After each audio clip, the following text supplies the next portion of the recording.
Nous ciblons en priorité le pont qui enjambe la rivière des Trois-Pistoles, dont les coûts dépasseraient les 200 millions de dollars. Advenant le cas où l'analyse du futur tronçon entre Trois-Pistoles et le Bic recommanderait la solution d'une 132 améliorée, la construction de ce deuxième pont perdrait toute raison d'être.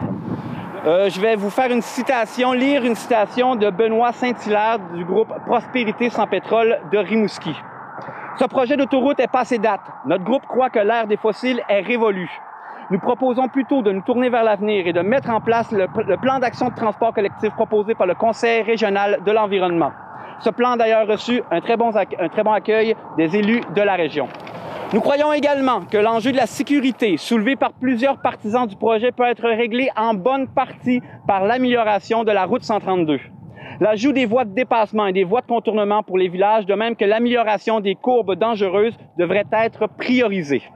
Cette option a même déjà été envisagée par la Chambre de commerce de Rimouski. Aussi, l'enjeu du développement économique ne devrait pas aveugler les décideurs régionaux. Il suffit seulement de regarder ce qui s'est passé dans les dernières années avec les commerces à Kakuna et à l'île Verte pour comprendre que ce projet comporte aussi son lot d'effets néfastes sur l'économie locale. Notre prise de position est pragmatique et conséquente avec l'époque des grands bouleversements que nous vivons en ce moment. Voici notre position. Elle est relativement claire et on vous laisse faire entendre et on interpelle l'ensemble des élus, autant de la circonscription de Rivière-du-Loup, Témiscouata, les Basques, même si ce n'est pas le nom officiel, et celle de Rimouski, pour réfléchir à leur position et vraiment agir pour l'environnement et pour les citoyens ici. En fait, moi, en étant résident de Notre-Dame-des-Neiges, j'habite juste à côté du pont. Donc, de ma fenêtre de salon, je vois le trafic qu'il y a sur le pont. Moi, une des raisons principales pourquoi on fait ce point de presse-là à ce lieu-ci, à ce moment-ci de l'année, c'est pour dire, regardez, oui, on est conscient que dans l'été, il y a quelques moments dans l'été, surtout durant les semaines de construction, des vacances de construction, ça bouchonne un peu vis-à-vis la fromagerie des Basques. Mais la grande majorité du temps, il n'y a pas de trafic sur le pont de la rivière Trois-Pistoles pour pouvoir s'en aller en direction de Rimouski. Donc, nous, notre point de vue, c'est de dire, regardez, si on se compare avec le trafic, par exemple, à Québec, à Montréal, je pense que les gens, il faudrait qu'ils aillent faire un tour sur les ponts à ces endroits-là pour réaliser c'est quoi le vrai trafic. Ici, bon, quand ça bouchonne, on perd 2, 3, 4 minutes dans notre journée, on panique, mais c'est le lot quotidien de bien des gens et encore pas mal pire que ça ailleurs au Québec. Donc, ce qu'on se dit, c'est qu'en plus, présentement, à la hauteur de la fromagerie, on est en train d'effectuer des travaux pour résorber cette problématique-là. On va voir qu'est-ce que ça va donner dans la prochaine année. On va voir, mais mon point de vue, c'est que si c'est seulement problématique 2-3 semaines par année, c'est pas justifié de faire une autoroute supplémentaire pour ça. On pourrait améliorer la 132, mettre des voies de contournement au village de Saint-Simon, Saint-Fabien, mettre des voies de dépassement, enlever les courbes dangereuses et la solution de la 132 améliorée à l'époque des changements climatiques qu'on vit, c'est beaucoup plus judicieux comme choix. On propose aussi au gouvernement de mettre l'argent économisé en ne faisant pas ce prolongement d'autoroute-là et le pont de la 20.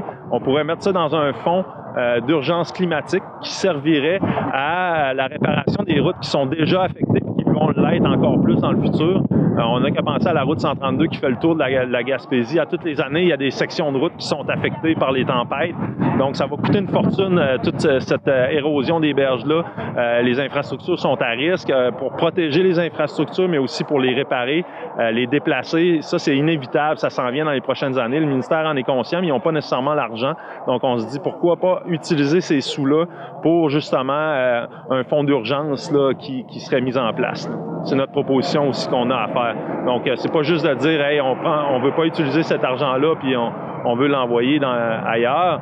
Non, on croit que l'argent devrait être réservé pour l'Est du Québec parce que c'est dans l'Est du Québec qu'on a le plus de problématiques au niveau des infrastructures routières et des changements climatiques. Il y a même des villes, il y a même des villages sur la basse Côte-Nord qui sont même pas encore reliés par la route. Donc, on pourrait être aussi solidaire avec ces villages-là, de dire, regardez, nous autres, on en a déjà une route là, qui fait l'affaire. Donc, avant de penser à construire une autre route, on peut aussi utiliser cet argent-là à bon escient. Donc, c'est une aberration environnementale, finalement. Là. Oui, parce que quand on construit une route comme ça, c'est du béton de plus, c'est de l'asphalte de plus, c'est de la destruction de milieux humides, c'est de la destruction de forêts, d'érablières, de terres agricoles. Donc, nous, ce qu'on se dit, en plus, un pont à 4 voies au-dessus de la rivière Trois-Pistoles, l'intégrité écologique de la rivière Trois-Pistoles est mise à mal par ce genre de projet-là, parce que le pont, là, faut pas se faire d'idée, là, on le dépose pas en hélicoptère comme on le voit sur les belles simulations visuelles. Il faut faire des routes pour se rendre, installer les piliers et tout ça. C'est un bon 3-4 ans de travaux dans la région ici, dans le secteur ici. C'est à côté des maisons aussi, la qualité de vie des gens qui habitent paisiblement, juste qui deviendraient un hameau qui serait à l'ombre du pont. C'est un endroit aussi qui a beaucoup de touristes qui vont se baigner à cet endroit-là. Ça va changer vraiment le paysage. Et ce qu'on se dit, c'est que, puis on en a la preuve à matin, c'est pour ça qu'on faisait un Facebook Live là, de 8h à 9h. Pour montrer c'est quoi la réalité normale du trafic sur la 132, sur le pont, sur la section ici qui est supposément plus problématique. Donc, on voulait montrer l'envers de la médaille parce que présentement, sur les médias sociaux, souvent ce qu'on voit, c'est les images de bouchons de circulation. Oui, ça arrive. Moi, je le voyage presque à tous les jours là, pour aller travailler à Trois-Pistoles. Et bon, dans tout mon été, cette année, je suis resté pris à peu près 4-5 fois dans le trafic. Et ces 4-5 fois-là, je calculais le temps que je perdais, c'était environ 3-4 minutes chaque fois. Donc, c'est sûr que c'était peurant, là, puisque nous, c'est sûr, en s'établissant là, on était conscient qu'il y avait la 132, on était conscient qu'on avait une belle visibilité aussi avec la 132 à côté de chez nous, mais aussi tout le fait qu'on a un 300 acres de terre aussi là, avec tout ça, puis qu'il y a un des tracés, là, il y a 2 tracés, là, c'est sûr, qui nous touchent, là. Et puis, dans le 300 acres en haut, il y en a un central là, qui nous fait peur parce qu'on a une érablière centenaire. Puis, c'est dans nos futurs projets aussi, là, dans les années proches, là, on est en train de travailler ça là, pour développer le côté acériculture. Pour un 15 minutes 15 minutes, 30 minutes là, au maximum là, que ça ralentit un peu, là, je vais vous dire, là, ça vaut pas la peine. Là. Tout l'argent qui va être investi là, pour le peu, là, ça vaut vraiment pas la peine. C'est vraiment là, c'est une question durant les vacances que c'est plus difficile, mais sinon, là, sérieusement, là, il faut garder notre axe là, routier là, puis c'est important là. C'est quand on regarde Kakuna, l'île verte, qu'est-ce qui s'est passé depuis qu'ils ont détourné là, c'est peurant pour les commerçants là, de la région, effectivement. Et est-ce que vous pensez que vous personnellement, pour votre entreprise, un projet comme celui-là diminuerait l'achalandage à la ferme Portée? J'ai peur que oui. J'ai peur que oui. C'est sûr qu'il faut se démarquer, il faut attirer les gens, mais c'est quand même une visibilité, la 132, là, d'avoir ça à côté de chez nous. Puis c'est un peu le spot qui nous intéressait par rapport à ça, là, pour la visibilité. Donc, c'est sûr que moi, j'ai bien l'impression que ça serait un désavantage pour nous, effectivement. Bien, on revient toujours à est-ce qu'on est si pressé que ça dans la vie, hein? La route a toujours été là et le tour de la Gaspésie s'est toujours fait été après été par plein de personnes. Alors, il y a l'enjeu environnemental de la destruction de l'environnement ou l'emprise du pont et de la route qui serait construite. Ça pourrait vraiment être problématique là, et c'est pas nécessaire. Ce que je pourrais dire aussi, c'est que tout ce qui a rapport avec le côté économique, une voie, ça va des deux côtés, hein, et les gens peuvent autant aller vers un endroit qu'en sortir. Donc, il est faux de dire que nécessairement une nouvelle route va apporter plus de développement économique. On pourrait facilement avancer que présentement, avec ce projet-là, on veut tuer 3 jobs pour en créer 2.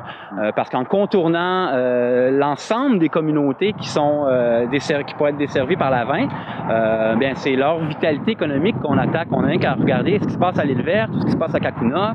Les gens circulent beaucoup moins par la 132 et ils vont plus arrêter dans ces villages-là.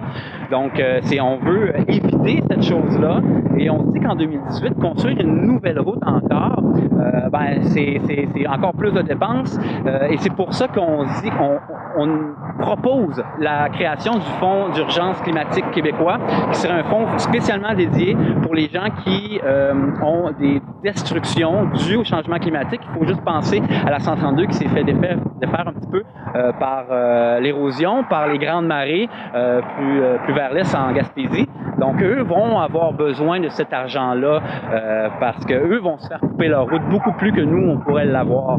Donc, c'est important d'être prêt pour ces changements-là climatiques et de pouvoir aider ces gens-là qui vont en avoir besoin. La proposition de la 132 à améliorer, elle existe depuis au moins 10 ans que moi j'en entends parler. J'ai déjà été attaché politique, puis je savais aussi que dans cette époque-là, c'était sur la table. La 132, l'amélioration de la 132 était à l'étude. Qu'est-ce qu'il y en a aujourd'hui? C'est difficile d'avoir des réponses, mais ce qu'on sait, c'est que c'est une avenue viable.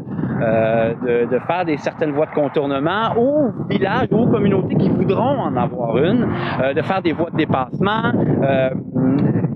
Tout ce qui est la question de la sécurité, bien souvent ça va être amélioré si il va y avoir moins de problèmes de sécurité, si on améliore la 132.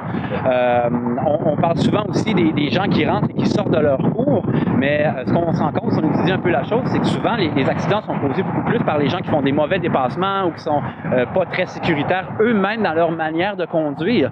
Donc, il y a cet enjeu-là aussi des automobilistes qui doivent avoir un comportement plus sécuritaire et plus responsable. Et en faisant un allongement de la 20, j'imagine que ça ferait en sorte que les gens rouleraient plus vite. Ben, c'est une route. Tout d'un coup, c'est une route à 2 voies, mais qu'on peut rouler à 100. Ben, la limite est 100 km/h, mais on sait très bien que les gens vont rouler à 115, 120. Ouais. Et ça reste une route où il peut y avoir des accrochages. Donc, on n'est pas. C'est une anecdote très personnelle, mais le seul accident que j'ai eu dans ma vie, c'est dans le nouveau tronçon de la 20. Sur la 132, j'en ai jamais eu. L'hiver, c'est problématique. Beaucoup de vent, beaucoup de lames de neige, beaucoup plus que la 132 à 3 pistoles. Puis ça l'occasionne un dédoublement de coûts de déneigement. Maintenant, on avait déjà de la difficulté à bien déneiger la 132, mais maintenant, il faut déneiger et la 132 et l'autoroute 20. Je serais curieux de savoir c'est quoi l'augmentation des coûts de l'entretien de déneigement en hiver, là, parce que ça doit être vraiment significatif.